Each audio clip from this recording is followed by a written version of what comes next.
নওগাঁর আত্রাই মির্জাপুরে আজকে রাতে গভীর রাতে ৩টার দিকে আগুনে পুড়ে দুটি দোকান কয়লা ছাই হয়ে গেছে।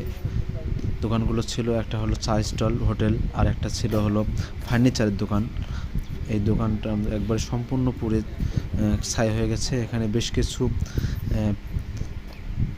খাট শোকেস তৈরি করা ছিল, এদের মধ্যে সেল করবে বলে তৈরি করছিল। গরিব মানুষ একেবারে ক্ষতিগ্রস্ত হয়ে গেল। দুটি দোকানে আগুন লেগে একবারে পুড়ে ছাই হয়ে গেছে, কিছু নেওয়ার মতো ছিল না, সবাই একেবারে কয়লা হয়ে গেছে। দেখেন ভিডিওটা।